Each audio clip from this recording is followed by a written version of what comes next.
Arrangements? Arrangements. Any.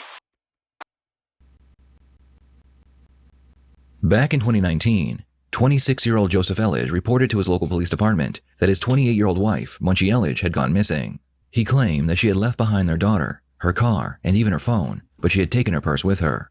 Hey, Joe. Hi. Hey, it's Officer Joseph. Officer Joseph? I was just going to come over here and get That's some fine. details from him. Yep. Sorry. You're good. Yeah, you can just go on it. So here's her phone. Mhm. I mean, her phone and her wedding ring were both just left on that table. Like right over there? Yeah. Or right here? Yeah, on that table there. Okay. And but no, they didn't find anything. They were looking for they were looking through her browser history to see if she had made any flight Arrangements? arrangements. Yeah. But they didn't find anything. Good. And And is that her iPad too that you said? yeah, that's right there. And I can unlock that, but I looked through it and it doesn't seem like there's anything. Nothing present. Yeah, I can't unlock her phone. It's locked and I don't know the password, but her computer I know the password. There is I actually found this earlier. There's this it's like a journal type of document. It's just a Word file, and it talks about her having some secret love. She mentioned this guy's name, and actually it turns out it's this guy right here. And I just messaged him earlier, and he responded to me. But I think he's in China right now. But anyway, I think this is her secret love or something. Probably Back in China? I suppose. I think he was here though, because he says, "I'll be back in Shanghai tomorrow. I'll be busy. I'll be in Shanghai for the next week, or for the next few days. I'll be out of time." And I don't know when that was. It just says 10:33 a.m. Anyway, that journal article talks about this guy. She's like in love with him or something, and that she's not interested in her husband, but that she's married and she has a baby, and so she has to stop doing this. Messaging him. Affair, I think. Yeah. I don't know if she's seen this guy, but. Right, so she might not even have met this dude, is what you're thinking. Well, I don't know. I kind of think that she has. Because like I said, I think there's been about 4 times where she's gone out, and she's been out for an unreasonably long Time. time. Yeah, pretty much. And then she always gives some weird excuse. The weirdest time was she went out, she was walking out the door, and I asked her where she was going, and she said that she has to get something from her car. And it was about 45 minutes later, she came back with a spoon that was in her car for probably 2 years. I remember Really? that spoon. Wow. Yeah, she came back with that spoon. And then I tried asking her, what were you really doing? Were you really just getting that spoon from your car? And she just said yes. That was the weirdest time. The officer asks Joseph when he realized that his wife had gone missing. And you said about 5 a.m. the baby's up? Yeah, baby woke up and she was crying, so I woke up and I was really surprised that Munchie wasn't there. And then I went to get Anna. I kind of thought that Munchie might be in the room with Anna. But she wasn't, and after I put Anna down to sleep, I looked all over the place looking for Munchie, and she wasn't there, and her purse was gone. And So I don't think she took his purse. What kind of purse she have? American flag. So that's all she took was a purse. Yeah. All right, and you said it has shoes. Yeah. I noticed her black Nikes are missing, so I guess she must be wearing those. She usually wear jeans. Bro, why is his eyebrow twitching like that? You see his eyebrow? Are missing, so I guess she must be wearing those. Bro, why is his eyebrow twitching like that? She usually wear jeans, or she usually wear shorts. What she usually wear? She normally wears leggings. Leggings. Like the Yeah. yoga pants or whatever. Okay. So there's black. Or I don't know if that was on her phone, but I don't know. I saw some message either on her computer or on her phone that said somebody was asking if she's still gonna meet today, and I think it was about jars of baby food. Okay. So I don't know if she was gonna buy some baby food. Do you work? No, I'm a full-time Student? Okay. So you're usually at home too? Yeah, a lot of time. I'm kind of on campus a lot during the day. Tuesdays and Thursdays, I'm on campus from about 6:45 a.m. to about 6 p.m. Okay. But the rest of the week, I'm normally here. Okay. So as far as like her, I mean, you guys are usually around. You guys see each other. Other than Tuesdays and Thursdays, you're usually always here. Yeah. Okay. Yeah. So last night she said she had to get up early. You woke up. She's gone. He checked. Where's her car? Is it out in the parking lot? Yeah. And the keys did, or? Yeah, keys are here. They're in the kitchen. And that's usually where she leaves them. Yeah. Okay. Yeah. Was the door locked or was it unlocked when you woke up? Yeah, it was unlocked. I think Sprint. I got you. Okay. Well, I mean, do you have any questions for me? Or Hey, man, he look like a school shooter, man. any? Yeah, I guess really any questions. I mean, so what I'll do is I'll do a missing person report. Yeah. I'll enter as missing until we hear from her, or otherwise. Yeah. Okay. Yeah. You said she banks at Bank of America. Yeah. It says she's like 5 foot. Yeah, she's about 5 feet. And how long hair? Like shoulder length? I think it goes. Hey, the T-shirt is crazy. 5-finger death punch. The T-shirt is insane. A few inches The T-shirt showed the whole story. past her shoulders. Is it usually down? It's usually up. She normally wears it up. Oh, okay. So I'll enter as a missing person until we hear otherwise from her, or can prove that she went somewhere. Obviously, the best thing for her to be to call and say, "Hey, this is where I'm at," for everybody, so everybody knows. Yeah. And you guys can try to work out whatever you need to do. Yeah. But as far as like issues between you and her, is it just? I mean, anything? She just kind of nitpick? Is that kind of the deal, or anything? Yeah. There was no like big, large arguments recently. Just disagreements about small things. Yeah. Yeah. Just like a couple days ago. Let's see. I think when Anna turned 1, her Medicaid expired, and so she was just like really worried about it being expired because we have a doctor's visit tomorrow for Anna, and she was complaining to me about getting it renewed, and I was just telling her that I don't know any of the information because she was the one who applied for Medicaid the first time. Right. She did it all. Yeah, and so she was asking me to apply for it, and I was just telling her, I don't know how. You're the one who did it before, and she was just very irritated, and she wanted me to do it. And, okay. Here's what it's like to go to school for firearms technology and gunsmithing. Sonoran Desert Institute's online programs cover. The officer would leave and the investigation into the missing wife would begin. While the police were looking into phone records, bank accounts, and surveillance footage, Joseph would be interviewed by the local media. All right, so talk to me about who she is, why you fell in love with her. Well, she's a very dedicated person. She's a hard worker, and I really like that. That's important to me.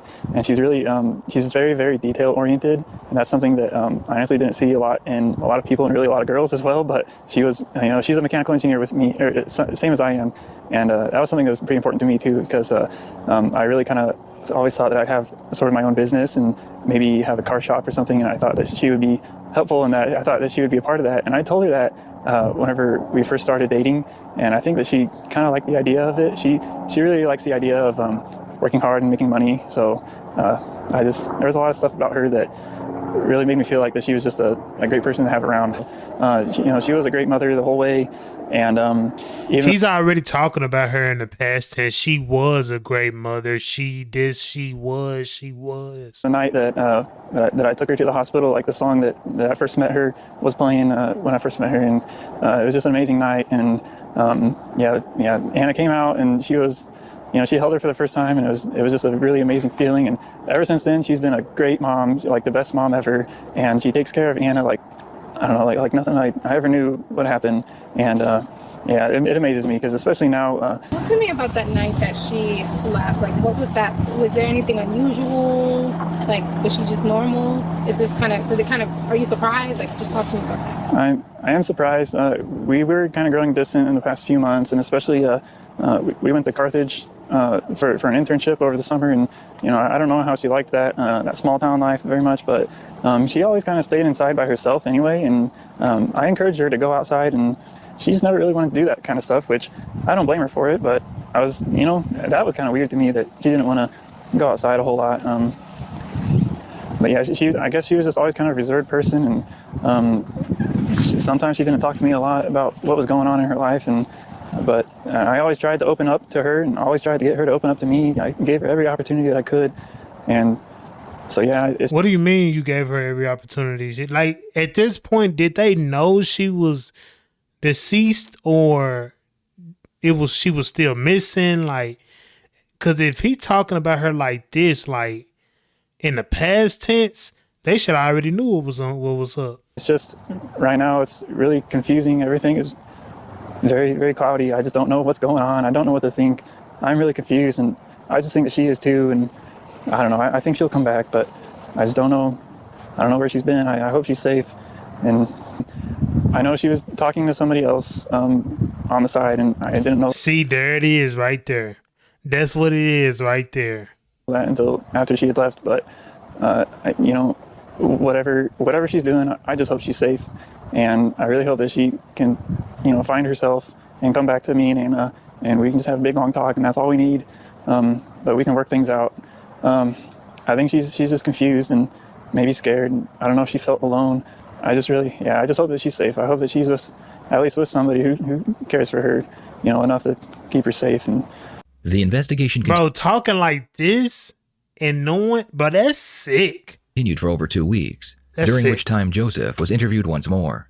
On this occasion, he granted police access to his phone, allowing them to recover deleted text messages that revealed a marriage on the verge of collapse. The messages indicated that Joseph had been physically and emotionally abusive towards his wife. It became evident that she was in the process of filing for divorce because she was tired of the abuse. Although these messages were insufficient to charge Joseph with murder, the police noticed bruising on his daughter's body. When questioned, Joseph admitted to causing the injuries, and he was immediately arrested on charges of child abuse. Bro, not the baby, Just bro. ready for you, bud.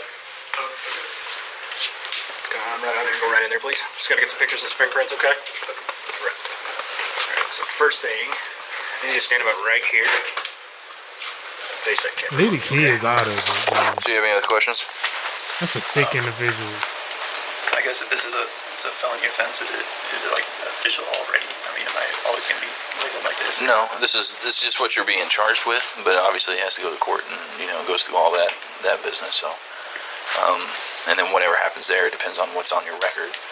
So, so they're going to continue to do their investigation on this whole deal and all that. So that's the case is still somewhat in an active situation. So, And the child. child abuse still, I mean, whenever you have a small child that's been bruised, I mean, it's kind of a big deal. I mean, when kids are small, they're pretty pliable, so it is hard to bruise a child. No, bro. Yeah, that's what I'm saying. What'd he say? Kids don't, so it is hard to Yeah. bruise a child. I thought he said it's not. I'm like, I mean, kids don't typically bruise up that easy, Right. So, I mean, it's not a great position that you're in right now. I mean, I'll be honest with you. right. I understand we get put in positions we don't like, and sometimes we put ourselves in those positions, and it is what it is. But this is not no fucking counseling session. This is a whole demon right here, bro. But at the end of the day, these are little innocent small children that don't get a choice. So then people have to make decisions for them, so that it's what's best for the child. On paper, how does that look? You know what I'm saying? Like when you look at that on paper, you being arrested for something like this, how does that look on paper to everybody else? You know what I'm saying? Looks pretty bad, right? And it's like I said, we always give people an opportunity to be like, hey, this is what led up to it. This is really what happened. And honestly, the only thing that ever makes sense is the truth. And I've talked to people, and people that have done robberies, people that have done different things, and they're like, hey, man, I'm just trying to make a living. I'm a felon. I can't quite get a job, and now I'm out here doing what I have to do to just survive. You know what I mean? Like that paints a different picture of just a robbery. You're not like a bad guy. A person that's just going out just doing stick-ups just because they hate people, or you know what I mean. And like I said, I don't know your situation on this, like for the kiddo, but in black and white it looks bad, right? And like I was telling you, kids are pretty. Shit. Not only in black and white, shit. In life, that's bad. The fuck? They're young enough, they're hard to break, you know what I'm saying? They're just, the kids are, they're, it takes a lot to bruise them, you know what I mean? And, I mean, did you tell the investigators of what was going on with the child, or no? You had a rough time with your child, or no? Well, yeah, I think, like, I don't really remember exactly, but I think I was there a long But what the time. fuck you mean you don't really remember? Yeah. He was just crying a lot. Just crying a lot? Yeah. So you Lose your cool a yelling little like, bit? I don't know if I was really losing my cool. Probably just did the wrong thing, I guess. Yeah. I was just trying to distract her, Mm-hmm. make her think, oh, my butt's hurting, but then I stopped, and then, maybe she'd think, oh, now it's okay, now I feel better. So that maybe she'd feel better, and then just forget about whatever else was making her cry. the So you baby? do blow off steam. It sounds like maybe you might have some anger issues every now and then. Oh, he got more than anger issues. I really don't get angry very much. And, Don't get angry. yeah, if I do, I'd probably just play games. Play games. The police realized that Joseph had a history of violence and a volatile temper. This led them to believe that he was involved in his wife's disappearance. To prevent him from fleeing while the investigation continued, authorities set his bail at $500,000 in connection with the child abuse charges. While Joseph remained in custody, the police executed a search warrant at his residence. Columbia Police search warrant, apartment 58. Columbia Police Department search warrant, apartment 58. Speak to us now. Move away from the door. Small stuff. Kitchen left. Tactical team gate. Kid's baby room is right. Bathroom.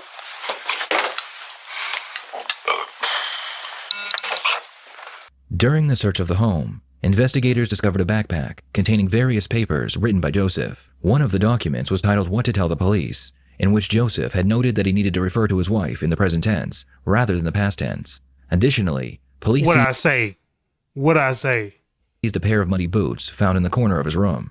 Afterwards, investigators examined Joseph's cell phone and found that he had spent 30 minutes near a local river on the day his wife disappeared. Although police conducted a search of the river at the time, nothing was discovered. A year later, while Joseph was still awaiting trial, a hiker discovered Munchie's body buried near the river where Joseph's phone had previously pinged. Recalling the muddy boots taken from Joseph's home, the lead detective collected samples from both the boots and the trees surrounding the burial site. As trees possess DNA similar to humans, the lab report confirmed a match. This evidence solidified the detective's belief that Joseph was responsible and he would officially be charged with first-degree murder. Intentionally try to That shit kill crazy. No. That's the story Joseph Elledge and his defense team wants a jury to believe about the death of his wife, Meng Shiji. The second week of his murder trial continued Man, R.P. Munchie G, man. She ain't deserve that shit, bro. with Elledge himself describing the night of October. Like, bro, just cause you a lame ass nigga, bro, don't mean you gotta take that woman off the earth, bro. Like, 8th, that's 2019. crazy. Elledge says he confronted G about messages he saw her send to another man. What I say? I told y'all, bro, once he mentioned the side relationship, I already knew what time it was. Some niggas just can't take that shit, but in his case, he just a fuck nigga. Like, he just a weirdo. He's a SS. You know what I'm saying? Kitchen. I pushed her again. Hard? What happened? Probably even harder. She fell down. Her hit anything? She fell. She fell in the kitchen, and her head hit with a big thud. I felt it. He went to bed that night with Damn, that shit sound like a movie, bro. That sound like He Got Game. and found Like the movie He Got Game when Jake Shuttlesworth pushed his wife and she had hit she had hit her head on the counter. That shit happened, bro. That shit crazy. her dead when he woke. He says not calling 911 was a stupid mistake, one-upped only by his choice to put her body in her car and Because he knew he was going to jail. Either way, you're going to jail, bro, because y'all was physical. bury her. Not calling 911 in your mind was stupid. What was this decision? Everything was stupid. Looking back, it was worse. It was stupid. It was horrible. Day and night focused on Elledge's arguments with G on recordings played earlier. She objected repeatedly to the way that you handled her daughter, correct? Sometimes, yes. Elledge admits he was sometimes cruel, but denied many of Knight's claims he tried to intimidate or hurt G. Joseph took the stand and claimed that Munchie's death had been accidental. He testified that after her death, he placed her body in the trunk of her own vehicle, where it remained for 24 hours. Joseph then drove dozens of miles out of town with his daughter in the car to dispose of the body. I feel like the police could have did a better job on their initial interaction. But Once he was at the location, he removed his wife's body from the trunk and he buried her within sight of the vehicle, with his daughter still inside. After being presented with all the evidence, the jury ultimately found Joseph guilty of second-degree murder, rather than the original charge of first-degree murder. Mr. Elledge, would you please stand to receive the verdict? Verdict. We, the jury, find the defendant, Joseph Dwayne Elledge, guilty of murder in the second degree, as submitted in instruction number 6. Members of the jury, is that your verdict? So say each and all of you? Yes. Joseph would be sentenced to 28 years in prison. What are your thoughts on this case? I feel like if it really was an accident, bro, you wouldn't have had, like, you would have called the police. You feel what I'm saying? But you decided to do some weird shit. And he bet, like he did some movie shit. Like, he did some movie shit, bro. Like, he literally took her body to the lake and buried it. Like, bro, that's shit that you see in a movie, but that shit happened in real life too. Like, but that's crazy.